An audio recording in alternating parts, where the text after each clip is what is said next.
A whistleblower tells how the government can make anyone knowing or unknowing or just not caring slave.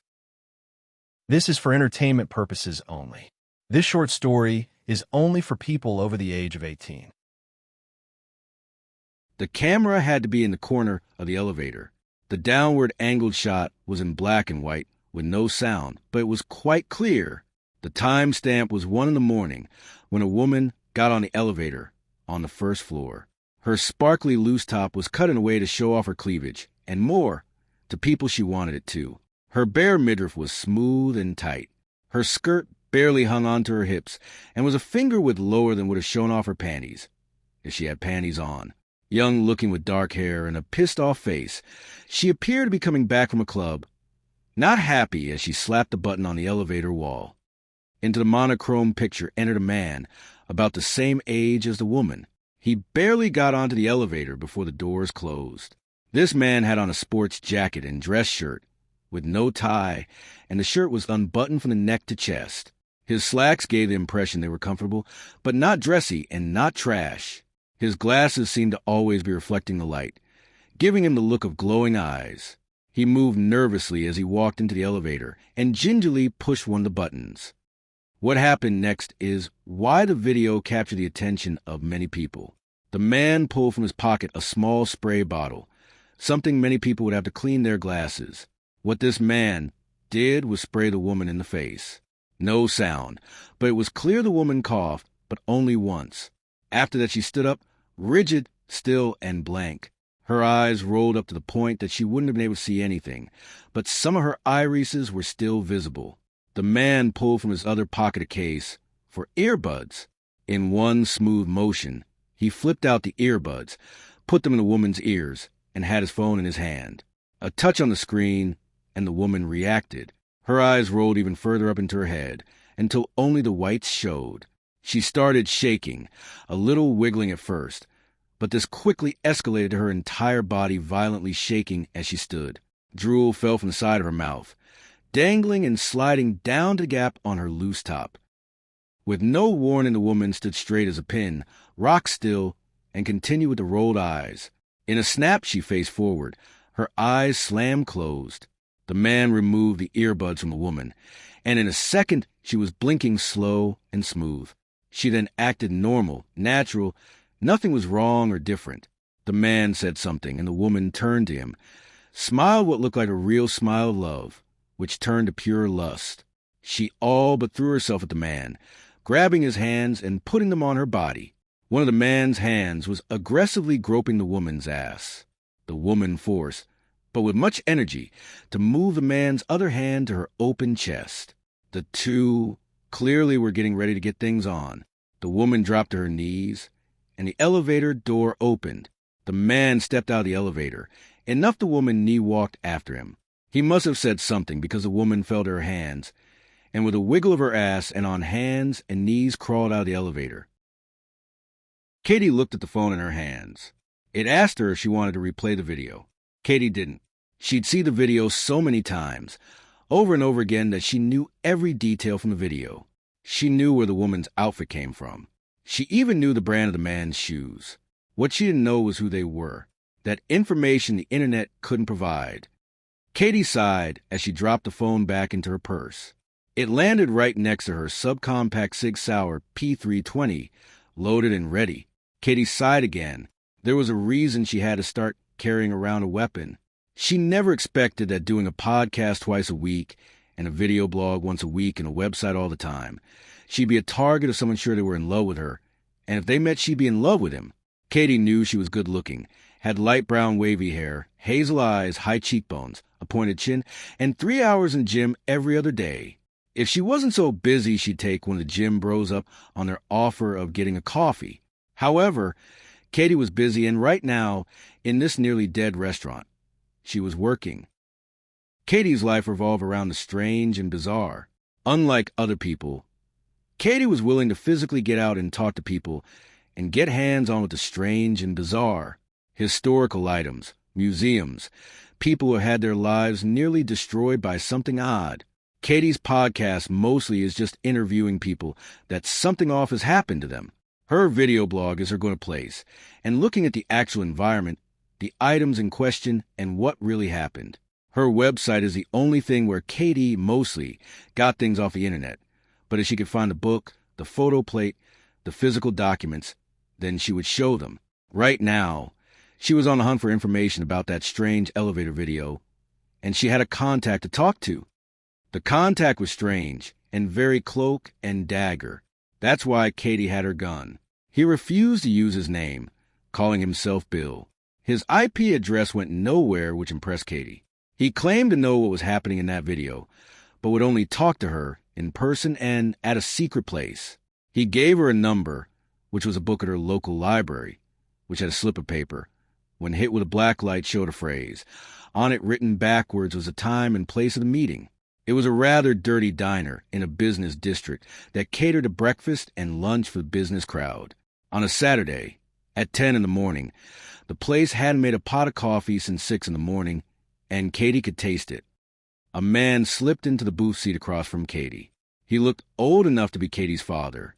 Bald head with liver spots. His eyes were deeply sunk into his head. Wrinkles all over his face and exposed forearms. He wore a leather jacket and a brown polo shirt. Katie barely glimpsed his brown slacks, and they were not new. He didn't move like an old man.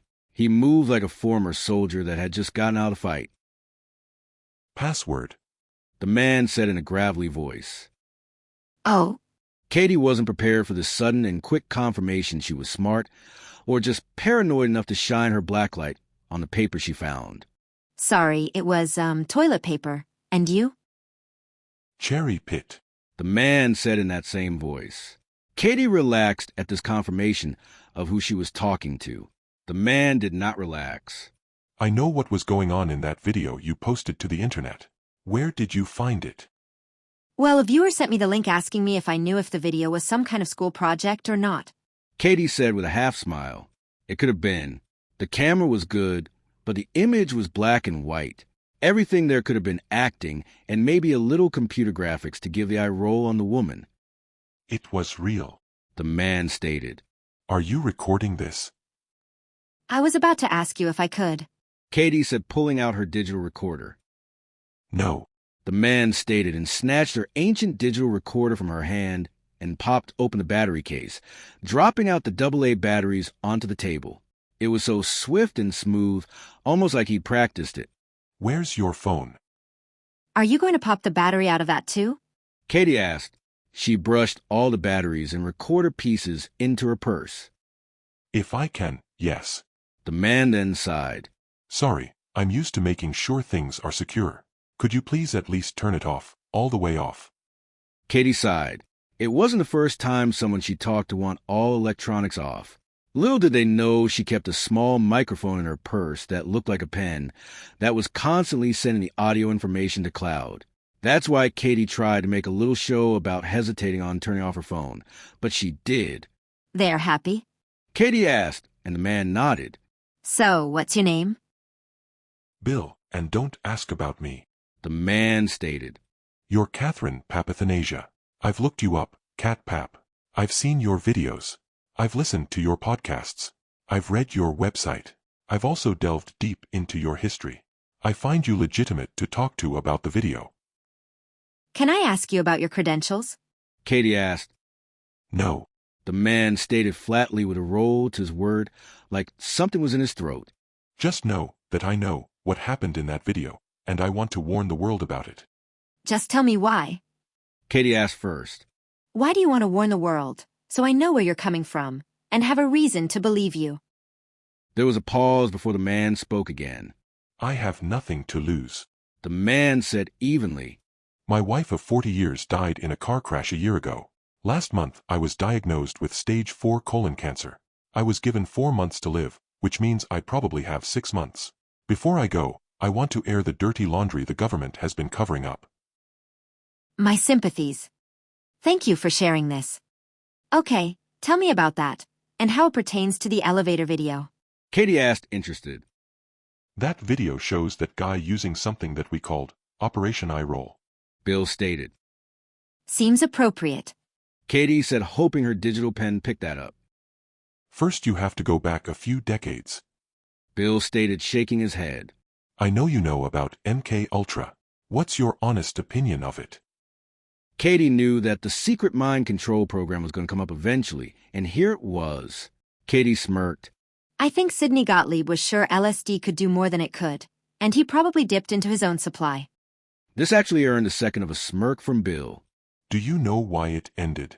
Bill asked. I think Gottlieb wanted to retire in 1973, or something. Katie tried to remember. MK Ultra was made public in 1975. Bill shook his head. They tried everything from mescaline, to psilocybin, to scopolamine, to hypnosis to make a perfect slave, and none of that worked. Bill said. Gottlieb was right when he said it was a complete waste of time. When the Cold War hit the fever pitch in the 1980s, it was back to business. This time there weren't universities all over the country throwing shit at the wall and seeing what stuck. But this time it was enormous government computers running simulations to figure things out. That's when some eggheads found a compound that we ended up calling window spray. Window spray? Katie said, shocked by the name. Is that what the guy used on the woman? When I colorized the video, that spray had the distinct blue tint of window spray. Bill confirmed. We called it that for the slight ammonia smell it has. If you don't smell ammonia, that means it went bad and couldn't be used. The spray only had a shelf life of about a week, so it had to be mixed frequently. What does it do? Katie asked, getting question in. It bonds with the mucous membranes of the nose, mouth, eyes, wherever, and causes an almost immediate cascading effect on the human brain. Bill said, sounding like he'd memorized the words. It causes a seizure? Katie asked, simplifying the words down. Very close to one, yes. Bill nodded. In the 80s, this didn't seem like it would help much, but it might be a self-defense weapon if it could be made to last longer. Then, someone had the bright idea of bombarding the person's brain with radio waves while under the effects of the window spray. At just the right frequency, this aligned their neural pathways to let any auditory command rewrite those neural pathways. That frequency was barely in the UHF range, but the auditory has to be the only thing the person hears, and the window spray only works for 30 seconds to a minute. The window spray worked, but there were limitations, until 1997. Two guys from Ericsson Mobile, you'll have to look up their names, because I don't remember, came up with short-link radio technology. When we heard about this, we talked with Aurelio Sanchez of IBM, who brought in people from Nokia and Toshiba. The US government secretly bankrolled the technology, and their headset came out in 1999, but what we wanted came out in 2004. What? What came out in 2004? Katie asked, very interested. Bill fished in his pocket and pulled out a small plastic case. Katie instantly recognized it. They were Bluetooth headphones. Instantly, it clicked in Katie's head. Oh my God. Katie said, shocked. Those are perfect. They have a radio transmitter and audio, and they can be connected to an auditory device. They look perfectly normal. Now I'm scared. You should be, Bill said with a sad tone. We didn't even have to modify the earbuds. The only thing needed is the proper audio file. What kind of audio file? Katie asked. Anything you want, in the human voice, but sped up to 20 times normal speed. Bill stated. If you've ever had a video or audio file sped up, you can still hear what they're saying at 4 times normal speed.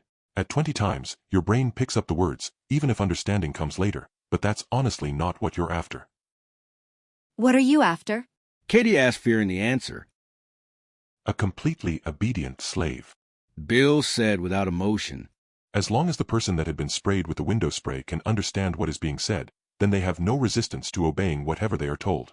You can literally rewrite a person's mind from the ground up with memory, thoughts, feelings, beliefs, and on and on. The window spray works for about 30 seconds, but the auditory commands are forever. And you made slaves using the spray? Katie asked, getting things back to the human element. Sometimes. Bill admitted.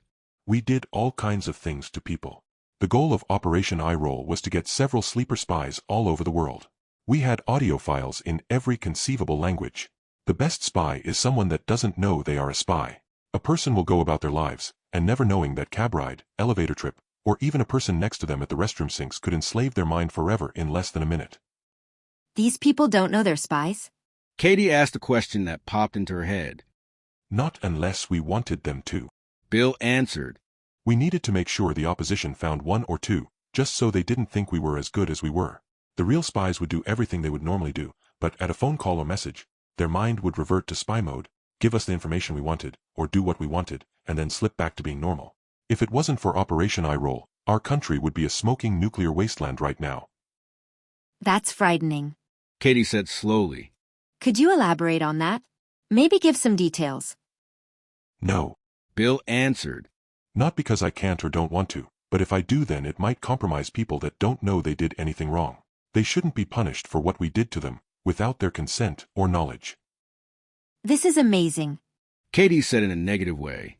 You could make anyone do anything? Almost. Bill admitted. If you didn't get the wording just right on the audio file, or the instructions took longer than 30 seconds, you had to wait 24 hours before spraying someone again. There were also some people that taking over their mind was not as useful as bribing them with someone else. Like a honeypot situation? Katie asked, thinking about blackmail with sex that some governments have been known to do. That too, but mostly it was the cost of doing business. Bill remarked. If we wanted a politician to vote a certain way, we'd ask what, or who, it would take. There are so many politicians that would do what we wanted if they could have an actress, or actor, in their bed for one night. There were times the person we were after just wanted their spouse to be more agreeable, and we made that happen. I did have one guy that played hardball and wanted an entire K-pop group in his bed, and I made that happen. Some of these subjects remember what they did, but can't talk about it, and some don't remember a thing about being used for sex by their own government. The woman on the elevator, is that what's going to happen to her? Katie asked. Kasanka? She probably got sold off. Bill said with a bitter tone in his voice. I'm sorry. Katie asked, confused. Bill looked confused himself. Isabella Kasanka, in the video. Bill said, looking at Katie with a skeptical eye. Katie shook her head. You don't know, oh boy, okay, in that video was Isabella Kasanka out of Houston, Texas. That elevator was the one for the apartments of Hanover Montrose. The guy was Suleiman Karimov. Karimov is a white slaver, and the fact he has the window spray and knows how to use it, to me, is the most frightening thing. Isabella Kasanka. Katie said, more worried about the woman. What's her role in all this? Nothing. Bill said with a shrug. She's a nobody. Worked as a grocery shelf stalker and as a dry cleaner, but nothing else. She went to college and got a degree in art history, but nothing of note. I think she was just a pretty warm body for Karimov to take. That apartment, the internal cameras in the elevator had gone out earlier that day, and the image you saw there is from someone live streaming the elevator when it detected motion using a hidden camera. Otherwise, I don't think Karimov would have done something that public. You think she was sold, as a slave? Katie asked. Probably. Bill nodded.